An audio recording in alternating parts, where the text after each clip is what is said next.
Parfois, ce sont les personnages les plus obscurs qui ont les meilleures figurines. Hey, c'est tous, c'est Edor, aujourd'hui on se retrouve pour le review de Fast Track Earthrise, un Decepticon sorti dans la troisième vague de la gamme.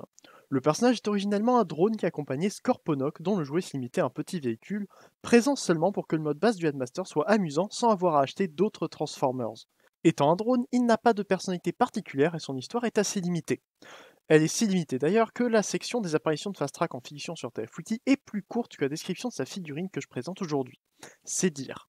Cependant, cette apparence est partagée avec un type de drone dont aucun ne serait Fast Track, répondant au nom de Guardminders. Là encore, pas grand chose à dire dessus, à part le fait que ça justifie totalement l'achat de multiples Fast Track Earthrise pour se faire une armée, ce que j'aimerais pouvoir faire. La boîte est classique, mais on s'aperçoit que, contrairement au reste des Deluxe Plus de la gamme, Fast Track est représenté en mode alternatif sur le côté. Cette jolie représentation nous laisse apercevoir un énorme robot qui n'est qu'Airwave en fond, le Deluxe Modulator de la vague 2. Et on voit aussi à l'arrière du mode alternatif de Fast Track un visage qui n'est autre que celui de Zarak, le Headmaster de Scorponok. On verra juste après ce qu'il fait là, autrement que pour la référence G1 de l'origine du personnage. Enfin, je voulais faire une surprise pour ça, mais à l'arrière on a déjà toutes les informations que je voulais cacher. Mais passons. On retrouve ainsi Fast Track en mode alternatif, un petit véhicule de style cybertronien ou futuriste, au choix en gris et orange. Il est assez petit et compact et paraît donc très mignon, surtout avec ses grandes vitres bleues métallisées qui font penser à des yeux. J'ai laissé entendre au début de vidéo que Fast Track était très bon et ça commence avec ce mode alt. Je l'aime vraiment beaucoup. C'est donc un petit véhicule monté sur 6 roues orange très simple comme l'était son jouet G1. On a donc sur le dessus l'habitacle supposé avec de la peinture orange sur deux sortes de canons qui ont donné sur le jouet G1 les pointes sur le côté de sa tête. On a également deux autres détails peints orange sur les côtés et surtout d'énormes canons. Ce sont juste ses bras comme sur le G1 mais je trouve que ça rend très bien. Le fait que les mains soient cachées évite qu'on remarque directement que c'est censé être un robot. Derrière le cockpit, on voit le dessus de la tête de Fast Track et la pièce qui est attachée, qui est également un accessoire pour le mode robot, dépasse peut-être un peu trop en arrière. Et justement, pour l'arrière, on voit le torse de Fast Track avec encore cette très belle peinture bleue.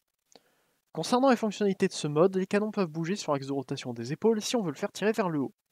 Mais on peut quand même utiliser les autres articulations des bras si on veut. Et la lame, qu'on peut poser à l'arrière de la tête, possède un port 5 mm d'un côté et une encoche pour Titan Master de l'autre, ce qui permettra par exemple de mettre Zarak à l'arrière, ou ici le Headmaster de Skullcruncher Titan's Return. Notez qu'on ne peut pas mettre Spasma Seed ou Krunk Earthrise à cet endroit, puisque Spasma a la tête d'Apeface derrière les pieds, et Krunk ne doit juste pas avoir envie de faire comme tout le monde.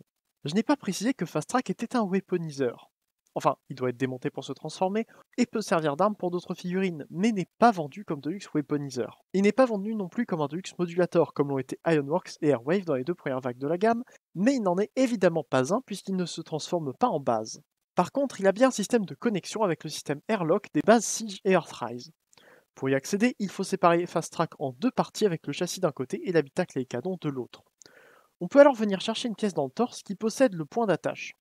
Par contre, je ne saisis pas trop l'idée, puisque je trouve ça un peu ridicule d'attacher un véhicule à une base, comme pour Hoist avant lui. On peut par contre laisser cette pièce sortie sans l'attacher où que ce soit pour y placer par exemple Rumble ou Frenzy. Ou même les deux si on a deux Fast Track.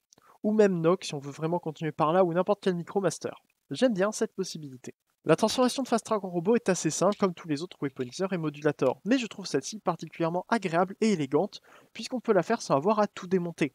Je vous ai d'ailleurs présenté un mode alternatif qui suivait cette façon de faire, et qui n'avait donc pas tous les détails du mode véhicule officiel. Les seules pièces à enlever sont le châssis, l'ensemble des vitres et l'accessoire derrière la tête.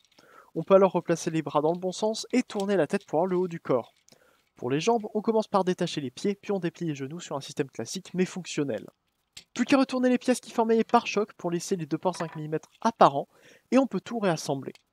Je tiens à préciser que la première transformation vers le mode alternatif peut s'avérer un peu compliquée si le bassin tient trop bien à la pièce du torse.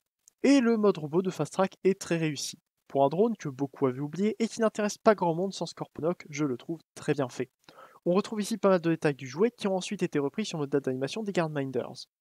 Le robot est dans l'ensemble très propre avec seulement un backpack un peu proéminent mais correctement placé. Il n'y a vraiment que les plaques pour les ports pour Titan Master qui paraissent déplacées à cet endroit. La tête de Fast Track est simple mais réussie. Je lui trouve un aspect mignon dans les proportions de son visage avec le masque moins haut que la visière. On retrouve à l'arrière deux antennes colorées en argenté qui viennent donc sur le jouet géant des pièces du mode alt qui sont ici orange et visibles juste derrière. Une petite anecdote de design qui ravira vos amis lors d'une soirée courtoise si vous voulez mon avis. Le torse n'est pas une nouveauté puisqu'on l'a déjà vu en mode alternatif, mais j'ajouterai que les pièces qui ferment les flancs remplissent très bien leur fonction ici, c'est un détail que j'aime bien. Les bras sont simples et, à part pour l'avant des épaules qui était vers le bas dans ma configuration de mode alternatif, rien de nouveau n'est révélé. Parlant d'épaules, on peut d'ailleurs les placer dans deux configurations, grâce aux deux ports 5 mm placés l'un sous l'autre à l'intérieur de ces pièces. Je préfère nettement la configuration haute, mais ça n'est que mon avis, la possibilité est là. Les canons peuvent s'enlever pour révéler des mains, et ils peuvent être stockés sur les épaules. C'est une option que j'aime puisqu'elle est géante et permet d'armer ces Guardminders avec autre chose que leurs propres bras. Et justement, on peut leur donner la lame avec laquelle ils viennent. Celle-ci peut également se ranger derrière les épaules sur les pegs 5 mm visibles en alt. Les jambes sont simples et là aussi ressemblent beaucoup aux jouets d'origine, avec ses traits en relief tout en ajoutant les tailles moulées propres à la War for Cybertron Trilogy. Par contre, elles sont un peu creuses, ce qui ne sera pas au goût de chacun, mais c'est pour la transformation. Concernant les articulations, la tête est sur un seul axe, utile pour la transformation. Les bras sont sur cet ensemble de deux axes qui lui empêchent d'écarter les bras lorsqu'il est pointé vers l'avant. Les coudes sont ensuite classiques et on a une rotation au poignet, ce que j'aime beaucoup. Le bassin tourne, les hanches bénéficient d'une absence totale de keyboard qui leur permet une très bonne amplitude de mouvement, et les genoux plient entièrement grâce à la transformation et à l'absence de fermeture derrière le tibia. Enfin, l'avant des pieds se rabat vers le bas pour la transformation et les chevilles peuvent s'incliner. Je trouve d'ailleurs que, tant qu'on reste raisonnable avec cette articulation, la courbure donnée à la jambe par les roues semble très naturelle. Je ne sais pas comment mieux l'expliquer, mais c'est comme si la jambe semblait se déformer plutôt que s'ouvrir pour que le pied touche le sol. C'est pourtant identique à bien d'autres figurines que j'ai, mais sur Fast Track, ça rend mieux. Enfin, tant qu'on n'ouvre pas entièrement le pied. Et avec ces articulations somme toute standard pour un Deluxe War for Cybertron, Fast Track peut prendre pas mal de bonnes pauses. Je pense que c'est un des Deluxe Earthrise que j'aime le plus, mais le design plutôt générique y est peut-être pour quelque chose. Mais ce n'est pas tout ce qu'on peut faire avec Fast Track. Le fait qu'il soit équivalent à Weaponizer fait qu'il peut se désassembler pour devenir une armure pour vos Deluxe ou Voyager War for Cybertron. J'aime bien ce que donnent les pieds ainsi, ce n'est d'ailleurs pas sans me rappeler ce que donnent les jambes de God Bomber dans sa fusion avec Optimus Power Master. On peut également utiliser le châssis de Fast Track comme véhicule pour d'autres personnages si on veut. Mais le point le plus intéressant est sa compatibilité avec Scorponok. Il suffit de bien réorganiser les pièces tout en mettant de côté le torse du robot, un point un peu dommage je trouve, et on a une énorme lance pour Titan. Ce mode supplémentaire est un bon ajout. Il est censé rappeler la lance de Black Zarak, même s'il n'en reprend ni la couleur ni les détails. Mais ça donne une utilité à Fast Track pour Scorponok qui ne soit pas juste un véhicule pour jouer sur le mode base du Titan. Je la trouve assez jolie, surtout au niveau de la pointe.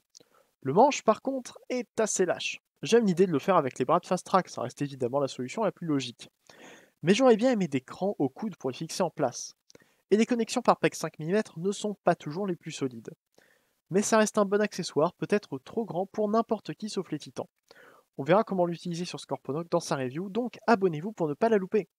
Blague à part, c'est aussi une raison pour laquelle j'ai préféré en prendre deux. Je peux ainsi avoir un Fast Track en robot sur une étagère pendant que l'autre est en mode lance avec Scorponok. Et enfin, puisque Fast Track est un Weaponizer, on peut le démonter une fois de plus. Et puisque j'en ai deux, je peux les combiner en une multitude de robots assez effrayants, mais très amusants. Pour finir, je vous recommande Fast Track, que vous ayez Scorponok ou pas. Il est amusant seul, et encore plus lorsqu'il en a plusieurs, et il peut garnir facilement les armées de Decepticons. C'est une très bonne option d'army builder je trouve, avec des couleurs assez jolies mais qui passent facilement inaperçues, et qui ne ressemblent pas à un personnage trop connu. Merci à vous d'avoir regardé cette review. Bien évidemment, elle annonce la review de Scorponok que j'espère pouvoir tourner sans trop de problèmes. C'est un excellent titan et j'ai des choses à dire sur lui. En attendant, n'hésitez pas à me dire en commentaire ce que vous pensez de Fast Track et de la review. Rejoignez l'Arche pour discuter de lui, de mes prochaines vidéos ou de toute autre chose concernant la franchise en général. On se retrouve bientôt pour une prochaine review. C'est Leader, Fun for un jour, Fun for toujours et salut.